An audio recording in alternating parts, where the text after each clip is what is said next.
बिस्मिल्लाहिर्रहमानिर्रहीम। अस्सलाम वालेकुम नाज़रीन, प्रोग्राम आप देख रहे हैं 7 से 8 सना हाशमी के साथ। मुझे उम्मीद है कि आप तमाम लोग खैरियत से होंगे। आज प्रोग्राम में हम अहम मौज़ूआत पर बात करने वाले हैं। आप सबके इल्म में है कि महंगाई जो है वो एक ऐसा इफरीत बन चुका है जिस पर अगर बात ना की जाए तो ये सरासर ज़्यादती होगी। लेकिन हुकूमत वक्त खुद वज़ीर आज़म पाकिस्तान जनाब इमरान खान साहब कह रहे हैं कि दुनिया भर में कोविड के बाद जो सूरत हाल पैदा हुई, पाकिस्तान उसके बावजूद मस्बत अशारियों के साथ मईशत में इस्तेहकाम की जानिब गामजन है। दूसरी जानिब हम देख रहे हैं मुशीर खजाना शौकत तरीन साहब ने भी आज और कल इसी बात का इंदिया दिया कि पाकिस्तान इस वक्त मस्बत अशारियों के साथ पाकिस्तानी मईशत में बेहतरी की जानिब गामजन है। लेकिन जब ग्राउंड रियलिटीज की हम बात करते हैं तो यहाँ 360 का चेंज है। यानी पेट्रोल प्राइसेस, पहले तो हम डॉलर ही आप लोगों को बता रहे थे कि वो बड़ा तेजी से ऊपर जा रहा है, लेकिन फिर पेट्रोल्स के झटके, फिर बिजली की कीमतों में इजाफा, फिर रही सही चीनी जो इस चाय में शायद नहीं पड़ी हुई क्योंकि मैं नहीं पीती, लेकिन जो लोग चीनी इस्तेमाल करते हैं उनके लिए चीनी भी महंगी हो गई है। अब से कुछ देर पहले हम देख रहे थे हसन खाबर साहब को जो कि तर्जुमान है पंजाब हुकूमत के, वो कह रहे थे कि 90 रुपए किलो जो है वो चीनी दस्तयाब है पंजाब के अंदर, जिसको खरीदनी है जाकर खरीद ले। सिंध के अंदर उनका ये कहना है कि शुगर मिल्स के ऊपर सूबाई हुकूमत पूरी तरह से सियासत कर रही है, जिसका जवाब आज हमने देखा कि एडमिनिस्ट्रेटर कराची मुर्तजा वहाब भी देते हुए दिखाई दिए। लेकिन ये सारे मामला अपनी जगह, हकीकत हाल ये है कि कल से आप लोगों को दूध भी जो शायद अभी भी आपको 140 रुपए का मिल रहा हो, लेकिन कल से तो बहरहाल ये कह दिया गया है डेयरी फार्मर्स की तरफ से कि दूध की कीमतों में हम इजाफा करने जा रहे हैं। उनका नोहा ये भी है कि हम 12 कमिश्नर कराची से मुलाकातें करते हैं, लेकिन कमिश्नर कराची हमारी बताई हुई कीमतों पर दूध नहीं मुहैया करने देते। इसी सब पर बात करने के लिए और जाहिर है पाकिस्तानी मईशत के सुधार पर बात होगी। अशफाक तोला साहब को आज हमने जहमत दी है, शाकिर गुजर साहब को कहा है कि वो जरा हमें बताएं कि ये सर्दियों में तो हम सुनते हैं कि कंजम्पशन जो है वो दूध की कम होती है, तो फिर इस वक्त रेट बढ़ाने का यही शायद सही टाइम उनको भी नजर आया। और इसके साथ साथ सिंध में अमन व अमान की जो सूरत हाल है, अफसोसनाक वाकया नाजिम जोखियों का पेश आया है, जिसके बाद हम देख रहे हैं कुछ हल्के तो ये कह रहे हैं कि शायद इस पर भी सियासत हो रही है, लेकिन बहरहाल एक अफसोसनाक अंधोनाक वाकया, ऐसे कई वाकयात सिंध धरती के सामने हमने देखा कि पेश आते रहे हैं, लेकिन सद्देबाब क्या हो सकता है इसका, इस पर भी बात होगी। लेकिन सबसे पहले जरा मैं मुल्क में महंगाई के तूफान और कल से अगर आप लोगों के इलाकों में अभी तक दूध की कीमत 140 नहीं हुई है तो क्या वाकई कल से ये करने जा रहे हैं डेयरी फार्मर्स। शाकिर गुजर साहब से पहले बात कर लेते हैं। शाकिर साहब अस्सलाम वालेकुम, सबसे पहले बहुत बहुत शुक्रिया वक्त देने के लिए। शाकिर गुजर साहब, मतलब हम डॉलर रो रहे थे, फिर हम पेट्रोल पर आ गए, फिर हमें चीनी का भी मसला हो गया है, बहुत सारे मसाइल हैं, सब्जियां, सारी चीजें महंगी हो गई हैं, तो आपने भी बड़ा ठीक ठाक करके सही टाइम चुन लिया और आपने 1-2 रुपए नहीं 10 रुपए का सीधा सीधा इजाफा क्यों किया है? नहीं देखें, ये मैं और आप पिछले 4 साल से प्रोग्राम कर रहे हैं और कमिश्नर साहब से 12 आपके तवज्जो से भी रिक्वेस्ट कर चुके हैं कि कास्ट ऑफ प्रोडक्शन बढ़ चुकी है, आप कीमतों का नोटिफिकेशन करें, पर कमिश्नर साहब आपके सामने नोटिफिकेशन करने को तैयार नहीं है। तो यकीनन महंगाई की शरह बढ़ रही है मुल्क भर का, और जो महंगाई आप लोगों के लिए बढ़ रही है वो हमारे लिए भी बढ़ रही है। तो इस वजह से दूध की कास्ट ऑफ प्रोडक्शन बहुत ज़्यादा महंगी हो गई, जानवर महंगे हो गए, अजनास महंगे हो गए, दीगर अखराजात बढ़ गए, तो यकीनन दूध की कीमतों में इजाफा तो नागुज़ीर है। अच्छा, आप कह रहे हैं अजनास महंगे हो गए हैं। शाकिर साहब, आप खुद ने कहा ना अपने के 4 साल, मैं तो कई अरसे से आप लोगों के साथ प्रोग्राम्स करती आई हूँ, लेकिन जब से आप सदर बने हैं ये मुझे बता दें कि कमिश्नर कराची के साथ जितनी मुलाकातें होती हैं आप हर दफ़ा बाहर आके कह देते हैं बेनतीजा ख़त्म हो गई हैं। हमारी इत्तलात ये है कि तकनीकी मालूमात लेने के बाद कि सर्दियों में दूध की खपत कम होती है, उसके बावजूद आप रेट बढ़ाने की बात कर रहे हैं, तो ये किस तरह से जस्टिफाई है?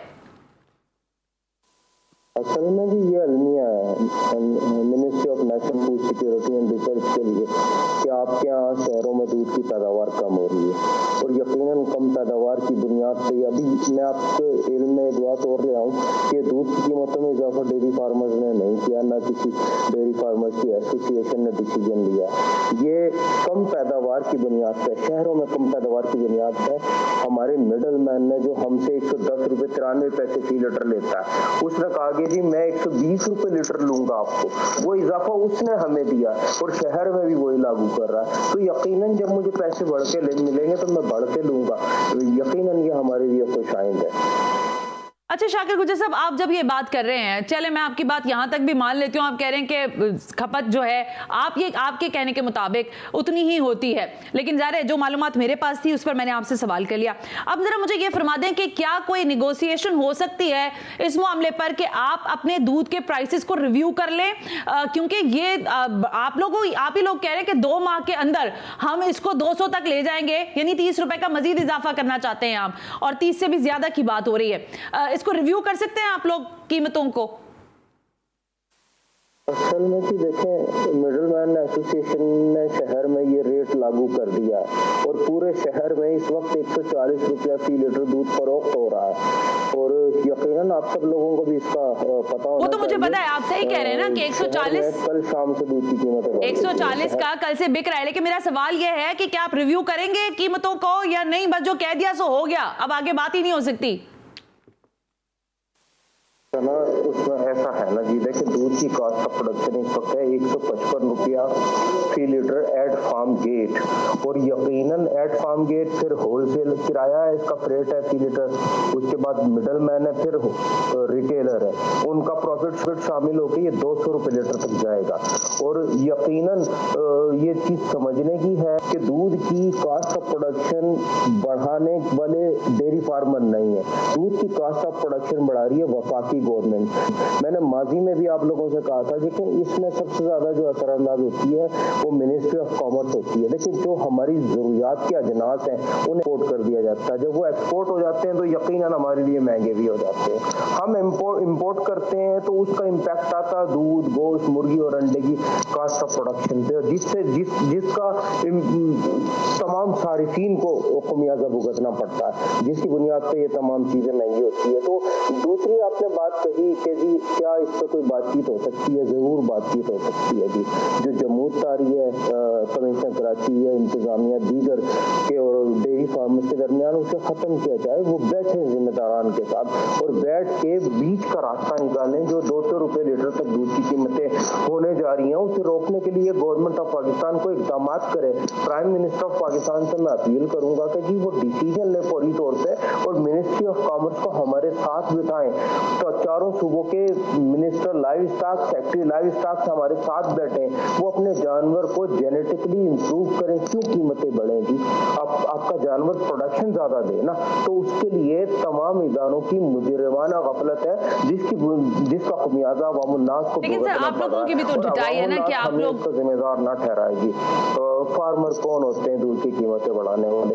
यकीनन ये वफाकी गवर्नमेंट बढ़ा रही है, जो आपको समझना होगा, और आप सब समझ भी रहे हैं, पर आप सबका नजला हम पे गिरता है आके। सब स्टैंडर्ड दूध की बात होती है शाकिर साहब, कहा जाता है कि दूध में मिलावट होती है, और आप कह रहे हैं कि प्राइम मिनिस्टर इसका नोटिस लें, अजनास की कीमतें बढ़ चुकी हैं, लेकिन आपका मुद्दा वहीं का वहीं है, यानी कल भी और आज भी अवाम महंगे दामों पर दूध खरीदने पर मजबूर हैं, कमिश्नर कराची हो या सूबाई हुकूमतें। ज़ाहिर है जब हम प्राइस लिस्ट की बात करते हैं, जो रेट इन्फोर्समेंट की बात करते हैं, वो हमें सूबाई सतह पर बहरहाल दिखाई नहीं देता। ये सिर्फ सिंध की बात नहीं है, पूरे मुल्क में शायद सूरत हाल यही है। पंजाब में भी प्राइस कंट्रोल अथॉरिटीज जो हैं उनके लिए चैलेंज बन गए हैं मामला। लेकिन पाकिस्तान की मईशत के लिए बेहतर आदाद शुमार तो हमें बता रही है हुकूमत, लेकिन क्या वाकई बेहतर हो भी सकते हैं या नहीं? आज हमने एक ट्वीट देखा शब्बर जैदी साहब का, जो कि साबिक चेयरमैन है FBR के, उन्होंने ये कहा कि पाकिस्तान इस वक्त जो है ग़िज़ाई किल्लत की जानिब बढ़ रहा है। ये उनका ट्वीट है।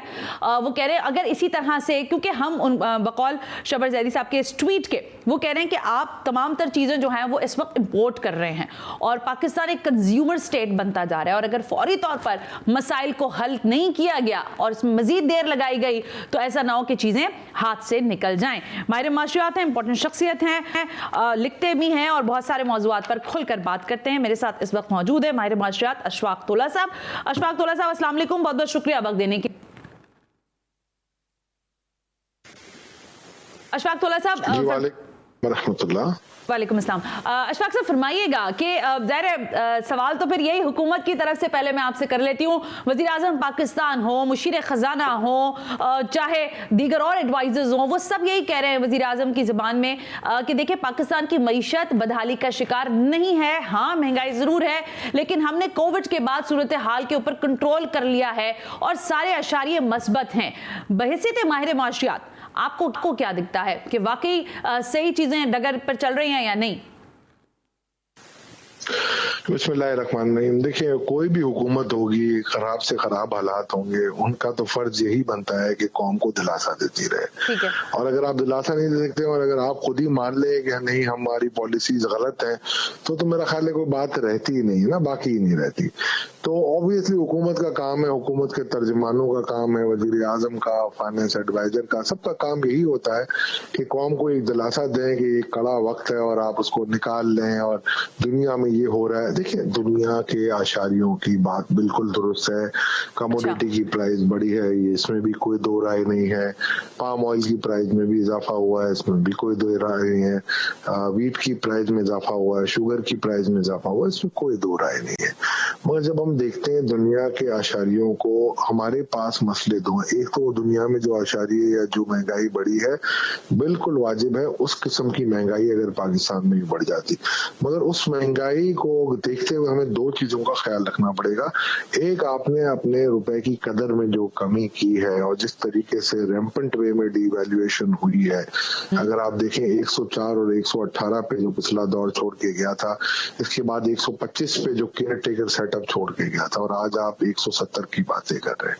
तो 170 और 125 यानी कि आप खुद अंदाजा लगा लें 45 रुपए की डिवैल्यूएशन हुई है 3 साल में। तो उस किस्म की डिवैल्यूएशन जो थी वो आपको मार गई। आज अगर आप उस डिवैल्यूएशन को रिवर्स कर दें और 45% की डिवैल्यूएशन को मैं रिवर्स कर दूं, तो वही प्राइस आपका इन्फ्लेशन नीचे आ जाएगा और वही अफराते दर आ जाएगा। और ये अगर आप उस वक्त से कंट्रोल करते, आप अपने तसलसल लगते अपनी माशी पॉलिसियों में, और अगर पहले साल में कड़वी गोलियां, कड़वे डिसीजन ले लेते, तो आज मेरा ख्याल है इस नहज पे आप ना पहुंचते, क्योंकि आपने 2-3 दफा मुतवातिर तरीके से आपने अपनी पॉलिसियां चेंज की, और जब आपने पॉलिसियां चेंज की तो उसका खुमियादा आप देखें पूरी कौम को भुगतना पड़ रहा है। और अगर आप देखें, पहले आपकी माशी टीम थी असद उमर साहब का एक अपना मिजाज था, IMF के पास जाऊंगा नहीं जाऊंगा, बैठना है नहीं बैठना। जब गए तो एक डिफरेंट स्टाइल में गए, जब डिफरेंट स्टाइल में आप गए और IMF को मेरा ख्याल है कुछ चीजें मंजूर नहीं थी और आप आ गए वापस, तो एक नई टीम आपने इंस्टॉल कर ली अब्दुल हफीज शेख साहब की। अब्दुल हफीज शेख साहब का तो सबको पता है कि उनका एक मिजाज डिफरेंट है, वो एक कंप्रेशन की तरफ जाते हैं, वो एक शिकागो स्कूल ऑफ थॉट के बहुत ही पुराने मानने वाले हैं, तो उन्होंने मान के वही पॉलिसीज रखी। जब ये आए हमारे शौकत तरीन साहब आए, तो हमें इनका पॉलिसीज का भी पता था कि ओपन अप करेंगे। जब ओपन अप आप करने जाते हैं तो आपको काफी चीजें देखनी पड़ती है। उन्होंने स्टार्ट अच्छा लिया, इनके जो इंटरव्यूज से मैंने शुरू में देखे मीडिया पे, जब उन्होंने कहा कि जी हमें 2 चीजें मार गई, शरह सूद और हमारी डिवैल्यूएशन। तो ये दोनों चीजें अगर उसको उस वक्त सिंपल दुरुस्त कर लेते। अब अगर आप देखें आपकी जो शरह सूद है, अगर आप मैंने आर्टिकल एक जमाने में लिखा था 2020 8 फरवरी को एक मीडिया में, जिसमें मैंने कहा था IMF से अगर आपको मदद नहीं लेनी तो आप किस तरीके से मैनेज कर सकते हैं। उसमें हमने पूरी डिटेलिंग दी थी कि किस तरीके से आप अपने फिस्कल डेफिसिट को भी कम कर सकते हैं, किस तरीके से आप अपने एक्सपोर्ट को बूस्ट कर सकते हैं, किस तरीके से आप कमर्शियल बैंकों से कर्जे लेके आप चला सकते हैं काम। उस वक्त कोई ध्यान नहीं दिया गया। अब मेरा ख्याल है आप उसी नहज पे आ गए हैं कि आपके पास कैच 22 की सिचुएशन में आप बैठे हैं।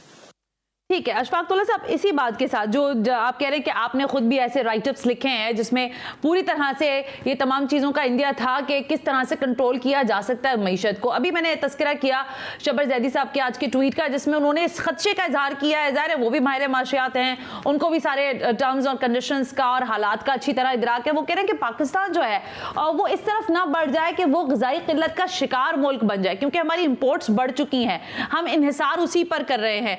बकौल उनके ट्वीट के चला भी दें, वो उसमें वो ये कह रहे हैं कि अगर अभी फैसले नहीं हुए तो फिर हालात शायद सबकी गिरफ्त से बाहर निकल जाएंगे। आपको भी ऐसा लगता है कि खुदा ना खास्ता मेरे मुंह में खाक, लेकिन क्या पाकिस्तान वाकई ग़िज़ाई क़िल्लत का शिकार मुल्क हो सकता है जबकि हम एग्रीकल्चर कंट्री हैं? देखिए, एक हद तक तो उनकी बात भी दुरुस्त है ना। अगर आप देखेंगी कि जो एक एग्रीगेरियन कंट्री था, हम हमारी तो ज़राअत के ऊपर ही हमारी मईशत तो थी ना, तो हम ज़राअत के बेसिस पे हम काम करते थे। अच्छा, अब हमने दूसरी तरफ देखा कि ज़राअत के सपोर्ट प्राइस जब देने शुरू हुए लोगों को, तो सपोर्ट प्राइस इतनी ज्यादा हो गई कि जो इंटरनेशनल प्राइजेस से मैच कर रही है। शब्बर साहब का ये कहना है, जहां तक मैं जानता हूं, वो ये कह रहे हैं कि ना किसान को कुछ मिल रहा है, एक तो किसान को कुछ नहीं मिल रहा, दूसरा एंड यूजर यानी हम जैसे इस्तेमाल करने वालों को महंगी चीजें मिल रही हैं। तो जो कमाओ जो है बीच में, वो मिडिल मैन है। तो वो कहते हैं मिडिल मैन के रोल को किस तरीके से एलिमिनेट किया जा सकता है, और बिल्कुल ठीक है, इस रोल को कैसे एलिमिनेट करना है सिस्टमेटिक वे में। एक बहुत बड़ा एक मेरा ख्याल है ये एक लॉबी है जिसको इतनी आसानी से खत्म नहीं किया जा सकता, मगर उनकी बात इस तरीके से तो दुरुस्त है ना कि आपको कम से कम 3-4 जो बेसिक अजनास हैं इसके अंदर तो आपको अपनी मेरा ख्याल है सेल्फ सफिशिएंसी होनी चाहिए। और आपकी अगर मईशत 20 से 22% अगर ज़राअत पे मबनी है, तो 20% का मतलब मेरा ख्याल है आपकी ज़राअत में जो इजाफा हो, कम से कम इस हद तक तो इजाफा होना चाहिए कि आपकी आबादी के तनासुब से इजाफा हो जाए और अपनी फूड सिक्योरिटी रहे। अब देखें, अब आपने जो 4 मिलियन मेट्रिक टन गंदम इंपोर्ट करने की बात की, वो आप स्ट्रेटेजिक रिजर्व के लिए बात कर रहे थे। चीनी की जब आप बात करते हैं, तो चीनी जब आप देखें, और वही मैं पिछले साल से कह रहा था कि ये भूरा होती है, वो चीनी लोग पसंद नहीं करते जो बिल्कुल पतली चीनी होती है। यहाँ हमारे यहाँ क्रिस्टल व्हाइट मोटी वाली चीनी लोग पसंद ज्यादा होती है। अच्छा, अब ये कन्फेक्शनरी भी यूज नहीं कर रही है, आपके यहाँ कोई इतना बड़ा यूज डोमेस्टिक नहीं है। आप देखें, एक Punjab high court, Lahore high court ने एक जजमेंट दिया था रमजान की निस्बत से, तो उस वक्त पूरी कैलकुलेशन आपके सामने पड़ी हुई है, आपकी प्लानिंग में फुकदान है। मेरा ख्याल है हुकूमत जो सूबाई हुकूमत है उनको बड़ा एक्टिव रोल प्ले करना पड़ेगा। पिछले दौर में भी होता था और इसको उस तरीके से देखा जाता है। ये नहीं होता कि आप बिल्कुल छोड़ दें। और ये राशन की जो बातें की है, मैं तो हंस रहा था उस दिन प्राइम मिनिस्टर साहब की बात सुन के कि 120 अरब रुपए के जो आप कहते हैं राशन सपोर्ट प्रोग्राम आप देंगे, क्या आप देंगे, किस तरीके से मॉनिटर करेंगे, इसकी मैनेजमेंट कॉस्ट ही काफी आ जाएगी आपकी। तो ये आप देखें 300-400 अरब इसके लिए चाहिए होंगे अगर आप सही मानों में सपोर्ट करना चाह रहे हैं। और अगर आप नहीं करना चाह रहे और इसमें भी अगर आप देखेंगे तो IMF फिर आपके पास आएगा कि जी आप कहां से दे रहे हैं। अभी तो हम आपको कह रहे हैं आप अपने महसूलात में इजाफा करें। अभी तो और बिजली आपने महंगी की है, उसके इम्पैक्ट 1 से 1.5% आपके अफराते दर पे आएंगे। फिर आप टैक्सेस विड्रॉ करेंगे, सेल्स टैक्स, उसके आपके असरात आएंगे। फिर आपने करेंसी को डिवैल्यू करना है, उसके असरात आएंगे। फिर आपने शराय सूद इजाफा करना है, उसके असरात आएंगे। फिर सबसे बड़ा जो टचवुड है, जो इम्यूनिटी स्टेट बैंक एक्ट में चाह रही है IMF, वो आप दे ही नहीं सकते, वो तो कॉन्स्टिट्यूशन से मुबर्रा हो जाएगी आपको, और उसके लिए तो कॉन्स्टिट्यूशनल अमेंडमेंट चाहिए आपको। तो आप किस हद तक जाएंगे IMF के साथ, और क्या डूम वॉर का ये सिलसिला जारी रहेगा? और अगर ये जारी रहता है तो किस हद तक रहेगा? उस हद तक रहेगा कि आवाम भूखी मर जाए। अगर ये पॉलिसी है या ये इकोनॉमिक विजन है, तो मेरा ख्याल है थोड़ा सा प्राइम मिनिस्टर साहब को अपनी टीम के साथ बैठ के रीथिंक करना पड़ेगा। ये रीथिंक भी करना पड़ेगा और शायद घबराने की जरूरत भी सकती है। अशफाक दौला साहब, थैंक यू वेरी मच, आपने वक्त दिया। आप कह रहे हैं कि जो प्लानिंग है वहां पर फुकदान है, और अगर वो ठीक हो जाए तो शायद बहुत सारे मसाइल का हल निकल आए। कि इत्तेहादी क्या कई इत्तेहादी हैं हुकूमत के, जो कि पंजाब में भी हैं, फिर सिंध में भी हैं, सिंध में बड़े इत्तेहादी MKM भी है, GDA भी है। उनसे पूछते हैं कि महंगाई के मामले पर उनका क्या रद्द अमल है, क्या वाकई महंगाई जो है ये मसला है भी या नहीं। लेकिन इस ब्रेक के बाद, और इंपॉर्टेंटली आज टॉपिक पे जरा हम बात करना चाहते हैं नाजिम जोकियों के कत्ल की। सिंध में ऐसे वाकयात की रोकथाम के लिए सूबाई हुकूमत क्या कर रही है? ऑपोजिशन की जमातें आवाज तो उठा रही हैं, लेकिन क्या ये तमाम आवाजें कोई तब्दीली ला सकेंगी या नहीं? Right after this break you watching 7 से 8।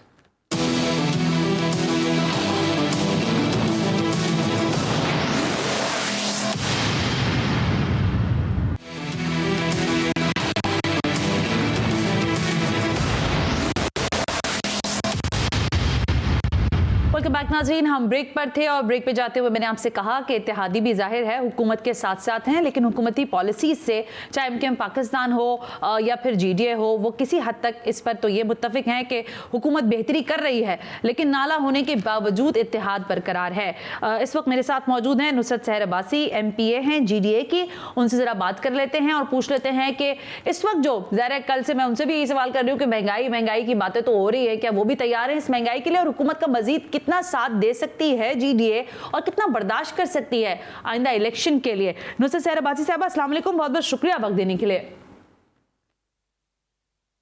जी वालेकुम अस्सलाम, थैंक यू। नुसरत, पहला सवाल तो मैं आपसे करती हूँ, फिर ज़ाहिर है अहम तरीन मामला मैंने कहा कि नाज़िम जोकियों की हलाकत का, वो उस पर बात होगी, लेकिन फरमाइएगा कि जो पॉलिसी की हुकूमत लेकर चल रही है, जिस पर बार बार ये इंदिया दिया जा रहा है कि मईशत बेहतरी की जानिब गामजन है, आम आदमी महंगाई की चक्की में पिस रहा है, आप असेंबली में वो खातून है जो आम लोगों की आवाज़ बनती हैं, आपको भी अब महंगाई नज़र नहीं आ रही है क्या? थैंक यू सो मच जी। देखिए जी, इत्तेहादी होना एक अपनी अलग चीज़ है, क्योंकि लाजमी है, पाकिस्तान है, पाकिस्तान में जमहूरियत है और जमहूरियत को कोई भी डीरेल करना नहीं चाहेगा, कोई भी पार्टी मेरे ख्याल में। तो इसीलिए हम अपने हिसाब से इत्तेहादी है, अपना यकजहती के साथ उनके साथ चल रहे हैं। अप एंड डाउन होते रहते हैं। इससे पहले हम नून लीग में थे, उस वक्त भी बड़ा लोड शेडिंग का बहुत बुरे हालात से गुजरा था, उस वक्त भी लॉ एंड ऑर्डर की बहुत ख़राब हालात थे। इन तमाम चीज़ों के साथ हमने उनका साथ दिया, जितना भी उन्होंने 5 साल पूरे किए। इसीलिए इस वक्त पीटीआई के भी साथ हैं और अल्लाह ना करे कि मुल्क में कभी ऐसे हालात हों और हम उनको इत्तेहादी की हैसियत में छोड़ें और खुदा न खासा जमहूरियत डीरेल हो जाए। हाँ, अप एंड डाउन होते हैं, हर पार्टी की मुश्किलात हैं। इस वक्त पीटीआई जिन मुश्किलात से गुजर रही, हमें भी समझ आता है। जिस तरह बाहर दूसरे ममालिक में महंगाई है वो एक अपनी जगह, लेकिन पिछली तो जो अच्छा, अब यही रुक जाएं, एक मिनट रुकिएगा नुसरत, एक मिनट रुक जाएं नुसरत, एक मिनट। अभी आपने बाहर का नाम लिया ना, मैं आपको दिखाऊं, ओवरसीज से कुछ लोग बात कर रहे थे। एक तो ट्वीट था जो आज पीटीआई के ऑफिशियल अकाउंट से किया गया, लेकिन बहरहाल उसको बाद में डिलीट कर दिया गया। जहां सेफ हो सका वहां तो सेफ है, लेकिन कुछ ओवरसीज पाकिस्तानियों ने बात की है, वो हो जाए, वो चलवा दूं मैं, फिर मैं जरा आपकी तरफ आती हूँ, चलाइएगा जी। ओवरसीज के गाने सुनते थे? मैं सुनता नहीं था, लेकिन मैं जारी बात है मैं सपोर्ट करता था काफी। मुझे तब्दीली से था कि यार अच्छे दिन आ गए। लोग पाकिस्तान में मर रहे हैं, गरीब जो है उसको ये है कि हम मर जाएं। वो अल्लाह ताला से झोलियां उठा के दुआएं मांग रहे हैं कि या अल्लाह या तो हमें उठा ले। अगला वोट फिर अभी देखेंगे। अभी लेकिन खान साहब से तो दुआ है कि खान साहब आप प्लीज आप लोगों को बेवकूफ ना बनाएं। मैं सिर्फ ये कह रहा हूँ कि लोगों को बेवकूफ ना बनाएं। एक तो वो ट्वीट था जो कि डिलीट हो गया, लेकिन कि अभी बहरहाल आया है, मुझे नहीं पता कि किसी पार्टी का है या नहीं है, लेकिन बहरहाल सोशल मीडिया पर वायरल हो रहा है। आपको ये बताइएगा कि प्राइस कंट्रोल करना आपको लगता है कि सूबाई हुकूमतों की, मुझे पता है ज़ाहिर पूरी जिम्मेदारी है, लेकिन अगर वफाक की सतह पर बड़े फैसले हों, पेट्रोल प्राइसेस में 10-10 रुपए का ठीक ठाक इजाफा किया जाए, तो फिर कैसे कंट्रोल होगी महंगाई? नुसरत, देखिए बिल्कुल जी, मैं कोई उन पर बेजा अगर तनकीद कर रही हूं तो आप भी देखिए, अगर आप, मैं इसीलिए मैंने आपसे कहा कि आप भी माशाल्लाह प्रोग्राम्स करती हैं, बल्कि फील्ड में भी आपने कई प्रोग्राम्स किए होंगे, तो आप खुद जाकर देख रही होती है कि क्या हालात, किस कदर बुरे हालात हैं। मैं इसीलिए मैंने कराची और हैदराबाद का जिक्र किया, बाकी शहरों में तो इनकी कहीं भी किधर भी हवाले से हुकूमत की कहीं रिट नहीं नजर आती। कराची जैसे बड़े शहर हो, हैदराबाद हो, रिट कहाँ है इनकी? कभी काबीना के आपको कहीं कोई गुजरा या कोई इदारे के कोई इंस्पेक्टर या किसी भी इदारे, मैं तो कहती हूँ किसी भी इदारे का कोई भी बंदा अगर कहीं वर्क करता हुआ नजर आए और आपको दिखता हुआ नजर आए, तो आप क्या माशाल्लाह, वाह वाह, बहुत अच्छी कारकर्दगी, कहीं ना कहीं तो काम होता दिख रहा है। कहीं नहीं काम होता दिख रहा, बिल्डिंगें डिमोलिश हो रही हैं, तबाहियां हो रही हैं पूरे कराची में, जिस तरीके से लोग दर बदर फिर रहे हैं, लॉ एंड ऑर्डर खराब है। लेकिन नहीं, वजीर आला साहब का एक नोटिस आता है और उसके बाद तस्वीरें चलती हैं, कहीं वो अयाशियां कर रहे हैं, बैठे हुए दावतें उड़ा रहे हैं, उनके साथ बिलावल भी बैठे हुए। यार खुदा का खौफ करो, कराची से कश्मीर तक लोगों की जिंदगियां तबाह बर्बाद हो गई। ठीक है, वफाक अपनी तौर पर जो कर रहा है, हम जहां हमें कंडेम करना होता है हम करते भी हैं, हमने सूबाई हुकूमत का साथ भी दिया है, हमने असेंबलियों के फ्लोर पर कई जगह इनके रेजोल्यूशन को सपोर्ट किया है जो वफाक के खिलाफ ये करते हैं। लेकिन इसका ये मतलब थोड़ी कि हुकूमत सिंध बिल्कुल ही अवाम को जो है दरबदर कर दे, उनको किसी भी हवाले से कहीं भी रिलीफ ना दे। कोई एक इदारा अगर काम कर रहा हो, कोई एक मिनिस्टर अगर इतना कैपेबल हो, तो मैं कहूं कि हाँ भाई हाँ, कहीं ना कहीं इनकी अच्छाई है। कोई है? कोई किधर है? मरात ले रहे हैं, मिनिस्ट्रियां हैं, इधर ऑफिस में बैठे हैं, गाड़ियां मिली हुई है, पेट्रोल मिल रहा है, तो आप अंदर तक जो इनके नीचे स्टाफ बैठा वो भी मजे ले रहा है, पीऊन तक मजे ले रहा है। कहते हैं कि वाह वाह क्या पीपुल्स पार्टी की हुकूमत है, काम करना नहीं पड़ता, बाकी मरात सब मिलती है, तनख्वाह भी मिल रही है, मजे ही मजे, करप्शन है, कमीशन है। क्या ये हमारे सिंध का तबाह बर्बाद करके बैठे हुए मजे से, और जनाब वफाक पे बैठे हुए रैलियां निकालते हैं, कोई साइकिल पे ड्रामाबाजी करता है, तो कोई जनाब आप ऊंटों पे निकल रही है मोहतरमा। इतना ड्रामा, यानी आप अपने सूबे के आम गरीब आवाम को पानी साफ तो दे नहीं सके, सेहत की सहूलत आप दे नहीं सके, लोग वैसे ही मर रहे हैं। अब हॉस्पिटल में जाओ, सरकारी हॉस्पिटल में, तो कसम से आप खुद जाकर देख लीजिए। मैं खुद कई जगह ऐसे इसी तरह इस नकाब में जाती हूँ, कई दफा मैंने एक आम हैसियत में शहरी के जाके देखा है, आम बेचारी गरीब आवाम दरबदर है। फोन करो, जब सिफारिश करो तब कहीं जाकर उनको अंदर, आपने एनआईसीवीडी का तो हाल देख लिया ना कि वहां पर क्या असर है कि इसी तरह हर हॉस्पिटल में पैसा, कमीशन, बेड मिलेगा तभी अंदर दवाइयां मिलेगी, ऑपरेशन होगा। यार गरीब आवाम जिसके पैसों से, टैक्स से ये सारा कुछ हो रहा है, जब वही दरबदर वही पैसे दे, वही करप्शन के उसमें अपनी मुंह दे रहा हो, तो फिर हम बड़े तो आवाम अयाशियां है ना। ठीक है, अब बाकी लोग तो बाकी अयाशियों में पीपल्स पार्टी के जितने भी माशाल्लाह। आपका पॉइंट ये है कि विफाकी सतह पर होने वाले इक़दामात के बाद जो सूबाई हुकूमत है उसकी जिम्मेदारी है कि वो प्राइस कंट्रोल करे। मैं आपकी इस बात से 100% इत्तेफाक करती हूँ। एक ऐसी फुटेज है जो कि सोशल मीडिया पर बहुत ज़्यादा वायरल है, और जब ये वाक़या हुआ है नाज़िम जोखियों की हलाकत का, उस वाक़े के बाद से ज़ाहिर जब ये वाक़या हुआ उस वाक़े के हवाले से मज़ीद चीज़ें रिवील होना शुरू हुई, लेकिन इस शख्स की हलाकत के बाद जो एक दर्दनाक वीडियो है जो कि सोशल मीडिया पर लोग देख रहे हैं, लेकिन कैसे देख रहे हैं शायद ये भी एक अजीब सी ही बात है। रोंगटे खड़े हो रहे हैं उस बच्ची की आहो बुका सुनकर। मैं वीडियो पहले वो चला दूँ और फिर ज़रा बात करती हूँ नुसरत से कि क्या सिंध के अंदर ऐसे वाक़यात की रोकथाम हो सकती है या नहीं। नाज़िम जोखियो जब इस सारे हालत से गुजर रहा था तो वो बार बार उस शख्स से जो उसके ऊपर तशद्दुद कर रहा था, जो उसको डरा रहा था, धमका रहा था, उसको यही कह रहे थे कि आप मुझे घर जाने दें, मेरी बेटी मेरे बगैर नहीं सोती है, मुझे रात उसके साथ गुजारने दें। लेकिन ये वो रात ही नहीं आई, वो खुद ही अब्दी नींद सो गया।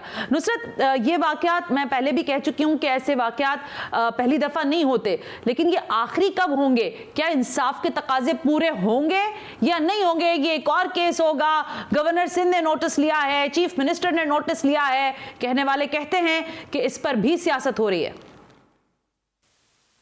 My dear sister, you know very well, आप भी यहाँ रहती हैं, मैं भी यहाँ रहती हूँ। आज हम इस मुल्क में इंसाफ के लिए देख रहे हैं, दर बदर फिर रहा है एक गरीब आदमी, अमीर आदमी, बड़े बड़े जितने भी यहाँ पर हमने देखे मिनिस्टर्स हों, एमएनएस हों, बड़े जो जिसकी सिफारिश है, जिसके पास पैसा है, उसके आगे पुलिस ऐसे गुलाम बनी हुई है। ये जो माइंडसेट पुलिस का बना दिया है ना हमारे यहाँ कि बाबा, और असल में माइंडसेट इसलिए बना है कि उनकी भर्ती इसी बेस पर होती है, उनकी भर्ती सिफारिश पर और पैसे पर होती है। वो उनके खास आदमी होते हैं, जब वो उनके खास आदमी बन जाते हैं ना तो फिर एक फोन जाता है, मैं, आप या कोई पुलिस की तरफ कोई फोन करेगा तो हमें जो अहमियत मिलती है वो आपको भी पता है। हाँ, पीपल्स पार्टी की तरफ से, हुकूमत की तरफ से किसी का क्या, क्योंकि उनके वो माई बाप होते हैं, वो उनको पाल रहे होते हैं, वो उनको पाल रहे थे, वो उनको पाल रहे, एक दूसरे को पाल रहे होते। जब आगे जॉब में तो फिर उनको ये सारा। तो नाज़िम जोखियो, मैं खुद गई हूँ ऑन द स्पॉट, मैंने उसके भाई की आंखों में जो आंसू, उनकी माँ, उनकी बीवी की जो दुहाइयां सुनी है उनकी बच्चियों की, मुझे रात को नींद नहीं आती। ये पहला वाकया थोड़ी है। उधर फहमीदा सियाल एक मार दी गई, दूसरे एमपीए ने, इधर दूसरे एमपीए ने। भाई, क्या तुम लोगों ने अपनी रियासतें बनाई हुई हैं? इनकी हर जगह रियासत बनी हुई है। कराची में जो ये लियारी, मलिर, इधर इनकी रियासतें कायम है, बादशाहत कायम है, कोई घुस नहीं सकता। जो एसपी जाता है, जो एसएच जाता है, वो इनका खास बंदा होता है, वहां मजाल नहीं है जो किसी के पर कोई मार सके। इसी तरह खैरपुर हो, नवाब शाह हो, लाड़काना हो, रियासतें नाम के आगे अगर किसी वडेरे के उसकी जात है तो उसकी अपनी रियासत है। निजाम शोरों में रियासत है, रियासत बनी हुई है, उन रियासत में किसी की मजाल नहीं है कि घुसे। अगर घुसा तो बस, अगर किसी गरीब ने आवाज उठाई तो बस उसकी नस्लें भी बर्बाद। डरते लोग, खौफ ज़दा है, डरते क्या करें। अब ये भी डराया है, धमकाया, नाज़िम जोखियो को मारा, उसकी चीखें उसके भाई ने सुनी है। He is the witness। हमें तो उसकी जान के लाले पड़े, जिसने मुझे बैठकर सारा बताया कि मैं गया हूं, मेरे सामने उसने कहा, बदमाश कहा, इसको बुलाओ अंदर। उसके बाद उसके भाई ने उसकी चीखें सुनी है, जिस तरह उसको अंदर टॉर्चर किया जा रहा है। वो तो सबसे बड़ा विटनेस उसका भाई है। आप किस तरह इस चीजों को निगलेक्ट कर सकते हैं? अदालती निजाम, कहां जाऊं मैं अपनी अदालिया को, कहां से? मैं तो चीफ जस्टिस ऑफ पाकिस्तान को कहती हूँ, सुओ मोटो क्यों नहीं लेते? खुदारा, क्योंकि यहाँ अदालतों में जो चीज पेश की जाती है वो इस तरह। यहाँ पे क्या है? फोरेंसिक कहाँ है? मुझे बताएं, यहाँ लेबोरेटरीज में क्या होता है जहां पर शराब शहद बन जाए? मैं कहां जाऊं? मैं किसको दुहाई दूं? क्यों नहीं? ये सारा पैसे और जबरदस्ती का खेल है। कहीं धमकी, जहां अगर ईमानदार है तो उसको धमकी, अगर तुमने हमारी मर्जी की रिपोर्ट नहीं बनाई, हमारी मर्जी का केस नहीं बनाया, तो बेटा तुम्हारी नस्लें भी जो है वो याद रखेंगी, कब तक तुम्हारी चलेगा लाश मिलेगी, बच्चों को किडनैप कर दिया जाएगा, और कहीं कमीशन, कहीं सिफारिश, कहीं रिश्वत, ये सारा सिलसिला। ठीक है नुसरत, सिस्टम को चैलेंज करने के लिए आप कह रही हैं कि आप अपील कर रही हैं चीफ जस्टिस ऑफ पाकिस्तान से कि उनको इस पर सुमोटो एक्शन लेना चाहिए। हकीकत हाल ये है कि ऐसे वाकयात गली मोहल्लों हर जगहों पर हो रहे होते हैं, लेकिन कुछ शायद मंजर आम पर आ जाते हैं जिसको ज़ाहिर कंडेम ज़रूर करना चाहिए, और इंसाफ के मतलाशी आवाम जो है वो ज़ाहिर देख भी रहे हैं इंसाफ के ऐवानों की जानिब के वहाँ से क्या फैसले होते हैं। एक ब्रेक लेते हैं, ब्रेक से वापस आते हैं तो बात करते हैं ज़रा पाकिस्तान की कुछ कामयाबी की, राइट आफ्टर दिस ब्रेक।